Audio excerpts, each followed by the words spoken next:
ইহুদি বেঈমান টাকা দিয়া কুকুর খরিদ করেছে, টাকা পয়সা দিয়া খানা খাওয়ায় কুকুরটারে বড় বানায় 2.5-3 বছর হয়ে গেল। উদ্দেশ্য বড় খারাপ, মুহাম্মদ নামের বান্দাটারে দুনিয়া থেকে বিদায় করার অপকৌশল করার জন্য কুকুর কিনেছে।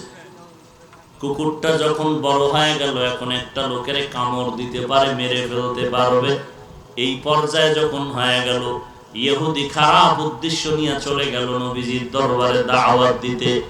নবী, আমার বাড়ি আপনি একবেলা খানা খাবেন। উদ্দেশ্য, নবী আমার ঘরে আসলে কুকুর দিয়ে নবীর ক্ষতি করবে। হেফাজতের মালিককে আল্লাহ। ওয়া মাকারু ওয়া মাকারাল্লাহ ওয়াল্লাহু খায়রুল মাকিরিন।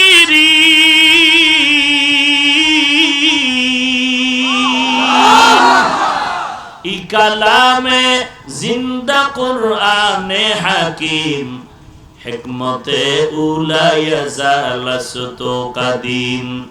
দুনিয়ার কত বাটপারি করবি রে বেঈমান, আল্লাহ যাকে হেফাজত করবেন কেউ তার বিন্দু ক্ষতি করার ক্ষমতা রাখে না। ইহুদি গিয়া নবীকে বলেন, আমার বাড়ি দাওয়াত। নবী আশ্চর্য হয়ে গেলেন, আমি রাহমাতুল লিল আলামিন হয়ে ইহুদির বাড়ি যাই কিভাবে? না, তোমার বাড়ি যাওয়া যাবে না। আল্লাহ জিব্রাইলের মাধ্যমে ওহী পাঠিয়ে দিলেন, নবীজি যেন ইহুদির দাওয়াত কবুল করে নেয়। কারণ নবী জানেন না, আমি আল্লাহ জানি ইহুদির দাওয়াত নেওয়াটাই ইহুদির হেদায়েত। যেখানে বাঘের ভয় সেখানে রাত পোহায়।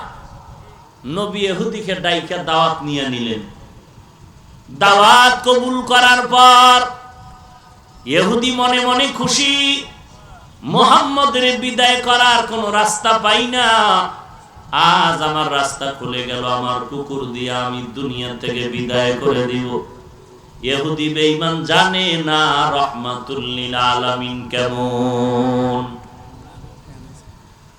আল্লাহর নবী যখন ইহুদির বাড়ি রওয়ানা, ইহুদির বাড়ির আঙ্গিনায় গিয়া নবী বসছেন।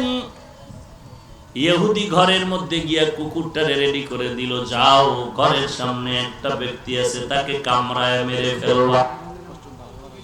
পশুদের মধ্যে, চার পাওয়ালা জানোয়ারের মধ্যে মালিকের আনুগত্য করার ক্ষেত্রে কুকুর অনেক আগানো। আজও পর্যন্ত শুনেন নাই, আমিও শুনি নাই যে কুকুর মালিকের কামড় দিয়েছে।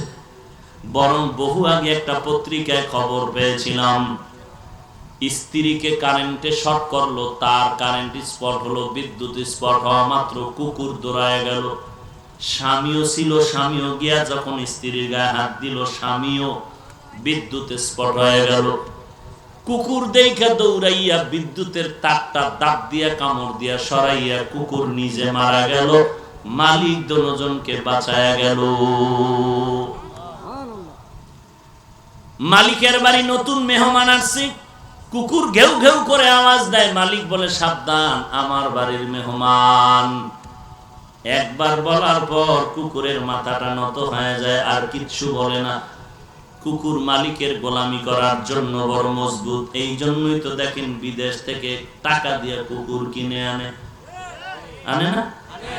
আমার গুলশানে আমি জুমা পড়াই, একদিন একজনে বলল, হুজুর, গুলশানের অমুক এক এলাকায় আছে, এক বাড়িতে কুকুর লালন পালন করার খাদেম হইছে 8 জন যুবক। 8 যুবক খালি কুকুরের খাদেম, কুকুরের খেদমত করে, আর মাস শেষ বেতন নেই। ভাইরা আমার, ইহুদি যখন বলল, ওই আমার বারান্দায় যেই লোকটা বসা আছে, মুহাম্মদ নাম, তোর কাজ হইল তাকে গিয়ে তুই ধ্বংসন করে মেরে ফেলবি। কুকুর যখন মালিকের আনুগত্য করতে গিয়ে এক কদম দু কদম দিয়া সামনে আগাইয়া রাহমাতুল লিল আলামিনের নজরের চেহারা মোবারকে যখন নজর পড়ে গেল, কুকুর দাঁড়ায় গেল। কেমন যেন কে যেন তাকে বাধা দিছে, এরকম দাঁড়ায় তাকায় আছে এক ধ্যানে। হঠাৎ করে কুকুরের চোখ ফিরে গেল, পেছন দিকে কুকুর ঘুরিয়া ঘরের ভেতরে চলে গেল। ইহুদি ধমকায় বলে কি ব্যাপার, যা। ইহুদি যেতে চায়, কুকুর যেতে চায় না, ইহুদি জোর করিয়া আবার পাঠাইলো। কুকুর সামনে আগায় পেছনে যায়, এরকম করে করে রাহমাতুল লিল আলামিনের চেহারা মোবারকের দিকে যখন নজর পড়ে গেল, নজর পড়া মাত্র কুকুর আবার উল্টা পথে পেছনে রওনা। এইবার কুকুরের অবস্থা দেখে ইহুদি মালিকের মেজাজ গরম হয়ে গেল। হাতের মধ্যে একটা লাঠি নিয়ে কুকুরের উপরে দুইটা তিনটা বাত্রাঘাত করলো, আর বলল যে কোনো উপায়ে তুমি ওই লোকটাকে মেরে ফেলতে হবে। কুকুর আল্লাহর কাছে কান্নাকাটি করে বলে, আল্লাহ তুমি আমার জবানটা খুলিয়া দেও। আল্লাহ জবান খুলে দিলেন। কুকুর চিল্লায় বলে, মালিক তুমি যাকে মারার জন্য বারবার পাঠাচ্ছ, তুমি জানো না এর চেহারা মোবারকের দিয়ে তাকাইলে মায়া আর মোহব্বত এমন ভরে আসে, এই লোকটাকে আমি মারার জন্য যত চেষ্টা করি বারবার আমাকে বাধা আসতেছে, এই লোকটা মানুষের ক্ষতির কোনো কারণ হতে পারে না। ইহুদি তাৎক্ষণিকভাবে রাহমাতুল লিল আলামিনের কাছে গিয়ে কদম মোবারক ধরে কান্না করে, পয়গম্বর একটা কুকুর যদি আপনাকে চিনতে পারে আর আমি মানুষ হইয়া যদি চিনতে না পারি, আমার মতো খারাপ কেউ নাই, আমার বেয়াদবি আপনি মাফ করে দেন আর কালেমা পড়ায় আমাকে মুসলমান বানায় দেন। তিনি হলেন রাহমাতুল লিল আলামিন, যাকে কুকুর পর্যন্ত চিনিয়া পাগলের মতো দৌড়ায়। কিন্তু বড় দুঃখ, নবীর বিদায়ের ১৫০০ বছর পর আমেরিকার বৈজ্ঞানিক নীল আর্মস্ট্রং মাইকেল কলিন্স চাঁদের দেশে গিয়া দুনিয়ার জমিনে এসে নবীর আদর্শ মেনে কালেমা পড়ল। ভারতের সন্তান শিব শক্তি সরোজি কালেমা পড়ে মুসলমান হলো। পাকিস্তানের গানের শিল্পী, হিন্দি গানের শিল্পী জুনায়েদ জামশেদ মুসলমান হলো। হাজার হাজার হিন্দু বৌদ্ধ বিধর্মীরা কালেমা পড়ে মুসলমান হয়। আজ মুসলমানের ঘরে ঘরে আজ নবীর সুন্নতের খবর নাই, কোরআনের তেলাওয়াত নাই।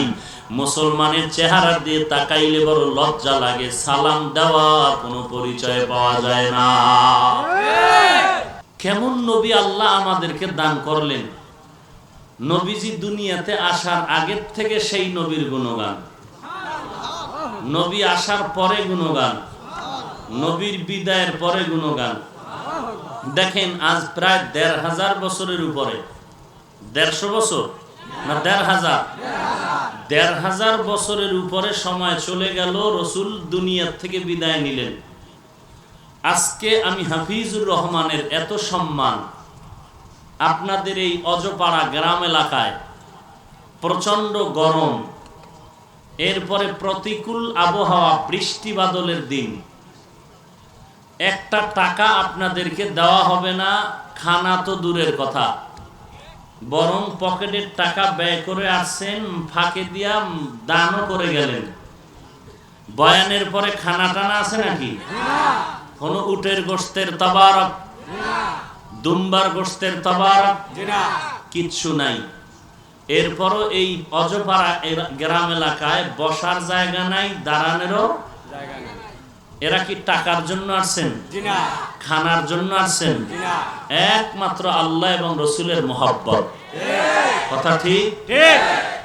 আমি বান্দার, আমার ২ হাত ২ পা চোখ কান নাক যেই রকম, আপনাদেরও তো এই অবস্থা, কিন্তু আপনারা ডাকলে এত লোক আসলো না, আমি আসলাম। এত লোক আসার কারণ একমাত্র ওই নবীর সুন্নত। তো নবী বিদায়ের পরে তার সুন্নতের দাম কত, তো নবীর দাম কত? নবীজির বিদায়ের পরে নবীর সুন্নতের আকর্ষণ এত, তো নবীর আকর্ষণ কত? নবীর সুন্নতের টুপির দাম, দাড়ির দাম, পোশাকের দাম। আজকে যদি কেউ বলে ইসলামের এই পোশাক বলতে ইসলামে কোনো পোশাক নাই, সেদিনে কপাল পোড়া বক্তব্য দিয়ে সাংবাদিকদেরকে বলে নবীজিকে রাহমাতুল লিল আলামিন বলা যাবে না। ওই যে আরেক পাগলায় বলছে নবীরে মুসলমান বলা যাবে না। কেন? আমরাও মুসলমান, নবীও মুসলমান, তো সমান হয়ে যায়। কেমন সমান? আমারে যে জন্ম দিছে হেও আব্বা, যারে বিয়ে করছি তার বাবাও আব্বা, শ্বশুরও আব্বা, জন্মদাতা আব্বাও আব্বা। এটা কেমন হয়? সমান হয়ে গেল না? তো আব্বা পাওয়া যাবে না, একজনকে তালই একজনকে বেয়াই বলতে হবে। এগুলো হয় কেন জানেন? কোরআন হাদিসের জ্ঞান না থাকলে যা হয় তাই হচ্ছে। বক্তা বয়ান করছে স্বামীর সম্মানের। স্বামীকে সম্মান করো হে স্ত্রীগণ। কারো অন্তরে এই অষ্টা লাগে নাই, এক ম্যাডামের ভিতরে লেগে গেছে। ম্যাডাম এই বয়ান শুনে বলে, তওবা তওবা ইস্তিগফার আস্তাগফিরুল্লাহ, জীবনে বহু বেয়াদবি করছি। আমার স্বামীরে আমি হৃদয় নাম ধরে ডাকতাম, স্বামীও আমারে বেবি নাম ধরে ডাকতো, ডোন্ট মাইন্ড আর ফ্রি মাইন্ড। এতদিন এত বড় বেয়াদবি করছি, জমিনে তো আমার মতো বেয়াদব কেউ নাই। আজকে থেকে সম্মান করে আমি স্বামীকে সম্বোধন করব। স্বামীকে সম্মান করতে হবে, এটা রাসূলের হাদিস। কিভাবে করা যায়? ঘরে আসলে তো প্রথম একটা ডাক দিতে হবে। সালাম দিলাম, এই পিচ্ছি, সালাম দিলাম।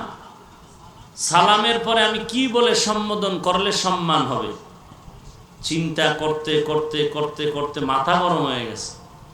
এবার বিভিন্ন ডিকশনারি উঠাইতেছে, ডিকশনারি খুলে টুলে দেখে এমন একটা সম্মানের শব্দ আছে কিনা, যে সম্মানের শব্দটা দিয়া ডাক দিলে আল্লাহ খুশি হবে।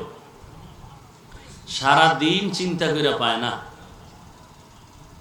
মাগরিবের আগে আগে স্বামী বাজার থেকে বাড়ি আসবে, ঠিক এমন সময় অন্তরে একটা হঠাৎ করে বুদ্ধি আসলো, আরে আমি সারাদিন ডিকশনারি খুলি, কোনো শব্দই তো পাই না স্বামীকে সম্মান করার, ডাক দেওয়ার। আরে আমার হাতের নাগালে তো একটা শব্দ আছে, ওইটা বললে তো চূড়ান্ত সম্মান হয়ে যাবে। যেই শব্দটাকে মানুষ মাথার তাজ মনে করে। স্বামী আসা মাত্রই আজকে নিয়ত করে ফেলছে যে আজকে আসা মাত্রই আব্বা কয়া ডাক দিব। কেন? বলে আব্বা ডাক তো অতি সম্মানের, দুনিয়ার কেউ এই ডাকটাকে অসম্মান মনে করে না।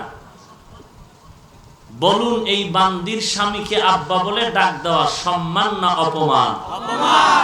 অপমান কেন? শব্দটা অপমানের না, শব্দটা সম্মানের। প্রয়োগ ক্ষেত্র ভুল, প্রয়োগ ক্ষেত্র ভুল।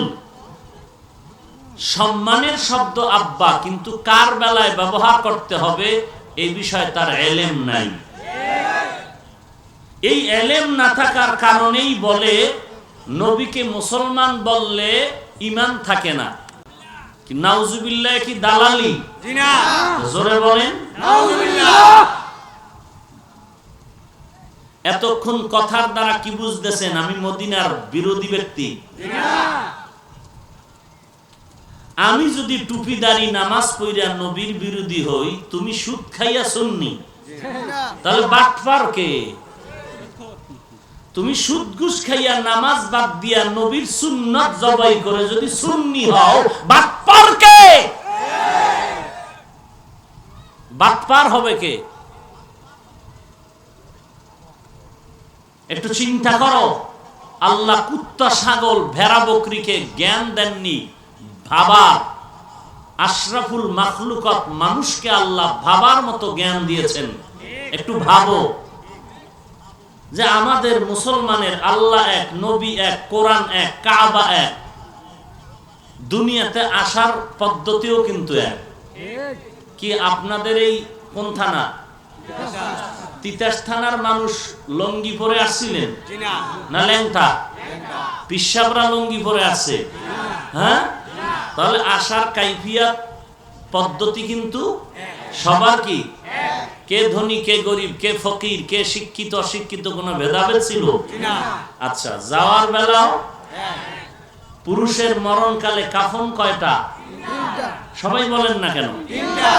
পিসাবের জন্য একটা বেশি, মুরিদের জন্য একটা কম, সবার তিনটা, মহিলাদের পাঁচটা।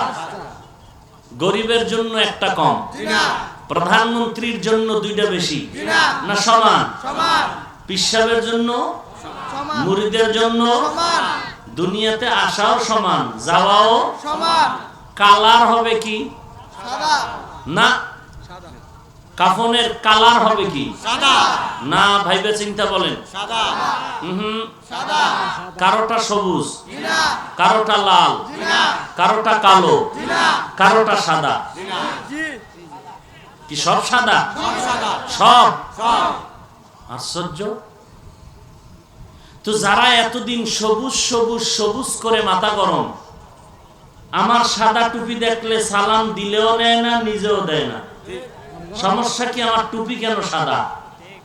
তো যার কাছে সবুজ কালার প্রিয়, তার মরণকালের কাফনের কালারও হওয়া উচিত সবুজ। যার কাছে কালো কালার প্রিয়, তার মরণকালে কাফনের কালারও হওয়া উচিত কালো। সেখানে দ্বন্দ্ব নাই।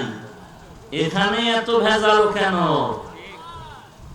ও আশেকে রসুল ভাইরা, আপনাদের পায়ে হাত ধইরা বলি, আমি কোন পীরের দালালি করি না।